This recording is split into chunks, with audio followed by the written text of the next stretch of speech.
July 22nd, Friday. I'm sitting outside this receiver, and I like to show up a little bit early, especially if they got parking.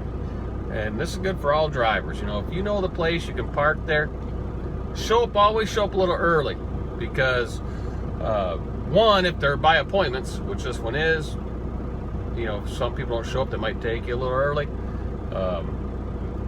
But the main reason is, if you're 30, 40 miles away or 20 miles away and you're at a truck stop, and let's say you have a 1 o'clock appointment, and you sit there until 12 o'clock, you say, I'm going to drive now. You don't know what's between you and them, which is there could be a traffic accident. They could have construction.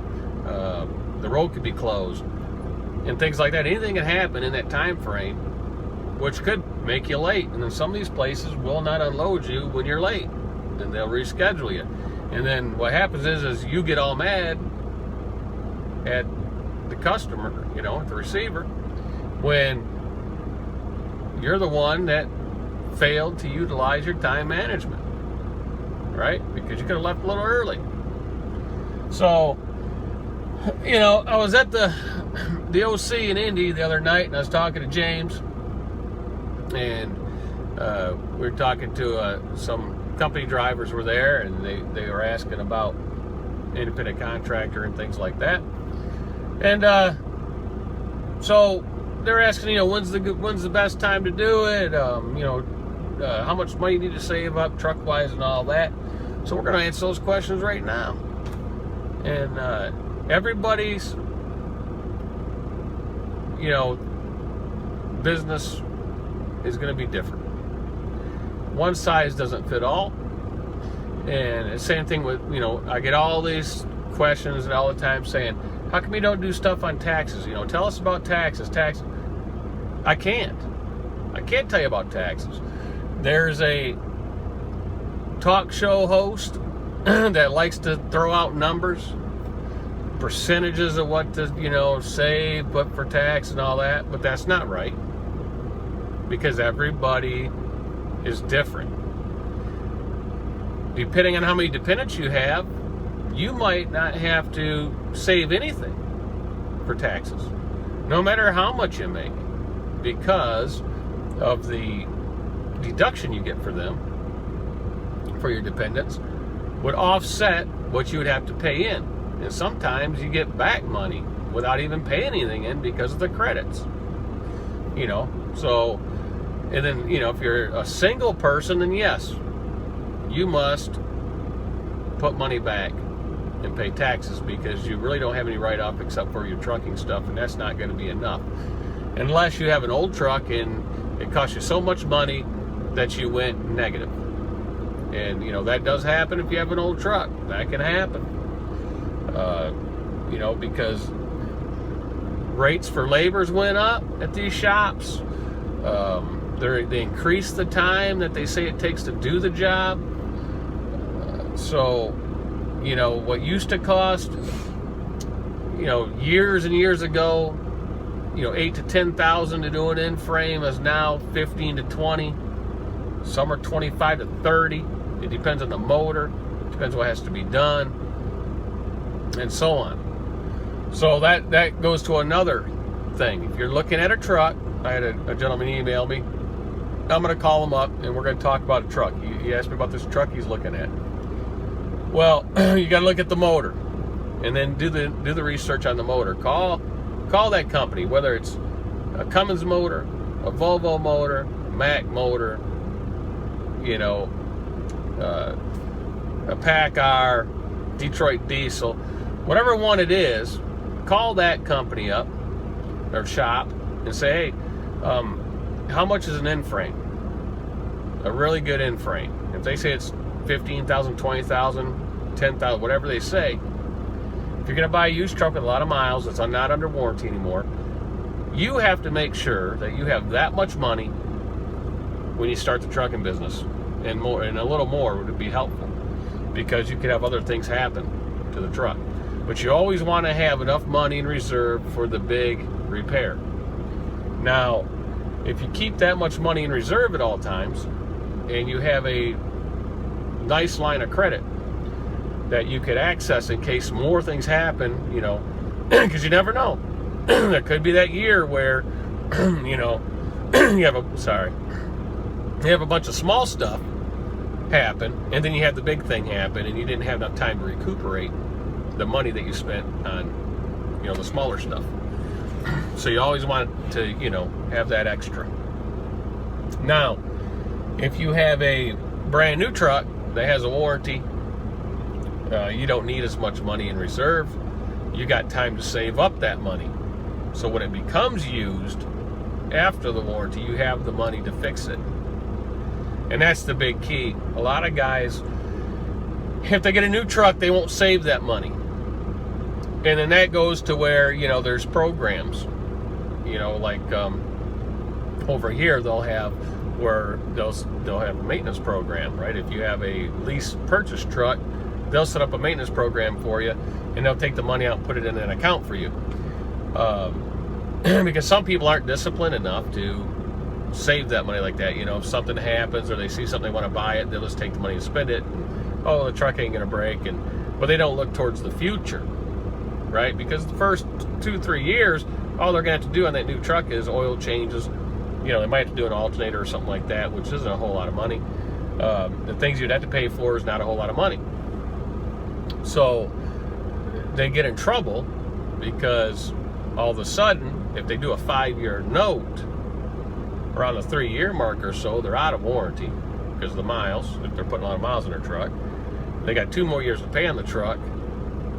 Plus, if they have the breakdown, they got that money too, to where, you know, they should have the truck paid for before it comes off of warranty. That way, when it comes off of warranty, you don't have a truck payment, right? So instead of paying the $2,000 or $3,000 a month truck payment, when you get it finally paid off, you pay that into an account for repairs and emergency fund. So you always need to act like you have a truck payment. So what these guys get in trouble, and I've seen it time and time again in the 25 years or so that I've been out here doing this, is the guys will, you know, they'll go out and buy this, buy that. You know, they put all the bling on their truck, and then when they have that $8,000 repair, you know, they got the money in the bank, they pay the $8,000, and then all of a sudden they got another $5,000 repair, and they don't have the money to put in a credit card, and then they have another one, they put it on a credit card. Next thing you know, they got $15,000 in a credit card, and they're having trouble paying the card off because things keep happening because they didn't save. And then that's how they end up out of business. So it's crucial that, you know, if you're going to keep the truck, if you're going to pay the truck off and keep it for a long time, that you need to have, you know, you still got to make a payment. Whether it's paid off or, you know, it's paid off, you still have to make a payment, and the payment is for maintenance. You put that payment in the bank and you keep it there for maintenance. And then you could have a threshold. You know, when I hit $25,000 or $30,000 in the bank for maintenance, I'm gonna stop paying into it until some of the funds start getting depleted, and then I can, you know, go and replenish. So everything's different for each individual. Now, you know, to come from company to independent contractor, you got to ask yourself a few things, right? You got to look at, you know, can you get home more for the family? Can you make as much or more money? Can you utilize your time better when you're out here on the road? And so forth. And if you can answer yes to those questions, then jump right in. And then the money depends on your reserve, whether if you're going to get a new truck, used truck, you know, used truck with a payment, or totally paid off used truck. You know, so some guys say, well, you know, I'm gonna buy a $20,000 truck, pay $20,000. Well, then you better have another $20,000 or $30,000 sitting in the bank. So if you're gonna go that route, you better have $40,000, because you want to pay the truck, pay cash for the truck, but you need the cash to fix the truck, because you don't know when it's going to break down on you. And then, so, you know, it's good to start out with a new truck because you have the warranty. You have a whole lot less money to put out. Yes, you have a payment, but what that does is that keeps you working,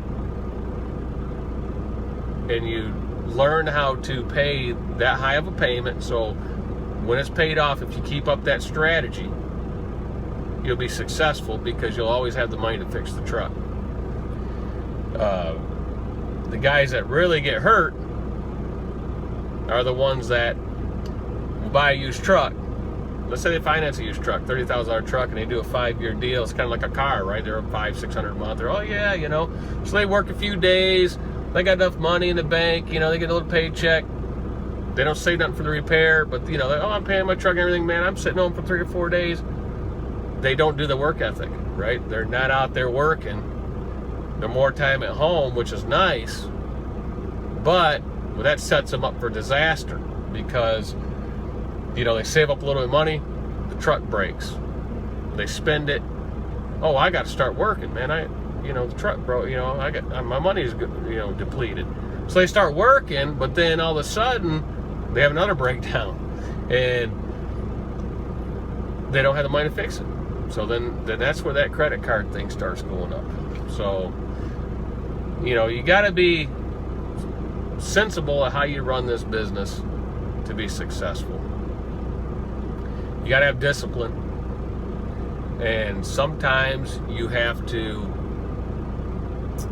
sacrifice for the business. And that is, you know, if you need to pay off some stuff, you might need to work some of those weekends. Even though the family wants you home, you might have to sacrifice and work that weekend or so for the company, so the company can strive. If the company's striving, the family will strive. You know, so it's all corresponds with each other.